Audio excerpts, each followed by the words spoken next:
most famous sermon, Jesus said to you and to me in Matthew chapter 6 and beginning at verse 5, he says, and when you pray. When is a presupposition in the text. That means the Lord expects you to pray. So no follower gets an out from prayer.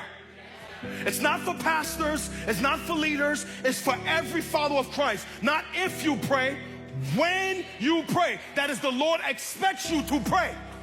And he says, but when you pray, go into your room, your closet, your bathroom, your car, the park, the office, the cubicle. Shut the door wherever you want and pray to your Father who is in secret. The secret of prayer is praying in secret.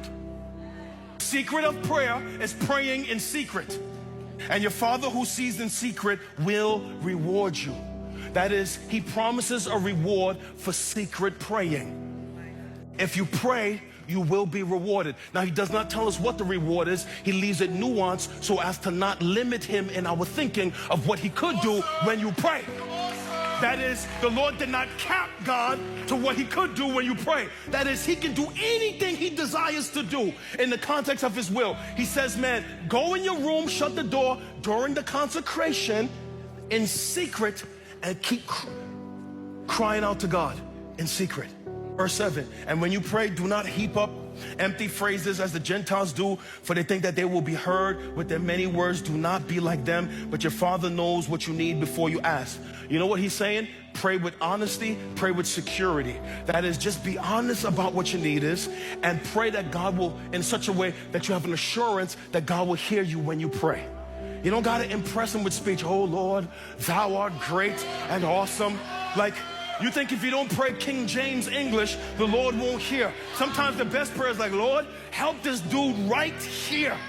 He says, don't pray like that. He says, pray then like this. Our Father who art in heaven, hallowed be your name. Your kingdom come, your will be done on earth as it is in heaven. Give us this day our daily bread and forgive us our debts as we forgive our debtors. And lead us not into temptation, but deliver us from all evil. Theologians call this the Lord's Prayer.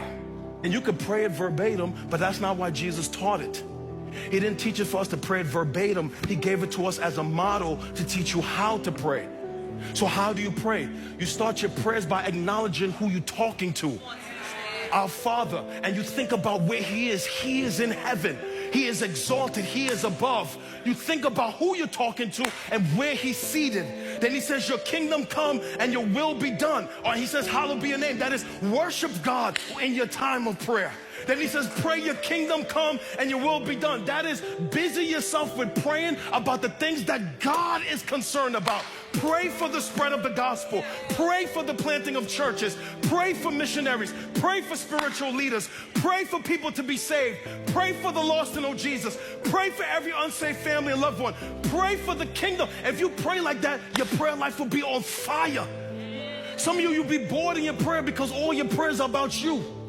But when you see the world through the eyes of Jesus, you will be grieved over the state of cities in America. You'll be praying for the government and for nations. You'll be praying for places where they've never heard the name of Jesus. You'll be praying for Islamic nations and Buddhist nations and places where they've never heard Christ. You'll be praying your kingdom come and your will be done. Then he gets to you. Give us this day of daily bread. Ask God for your needs and don't be ashamed. There's things you want in your heart you'll never say, but you have not because you ask not. Then he says, forgive us our debts as we forgive our debtors. That is, deal with your sin. Like, don't go into God's presence and act holy. Go into God's presence and act lowly and deal with your sin. Tell him you're a sinner. Tell him you messed up this week. Tell him you messed up last night, and wring out your heart from sin. And lead us not into temptation. That is, ask him for strength, right? So you see, the Lord commands us to pray.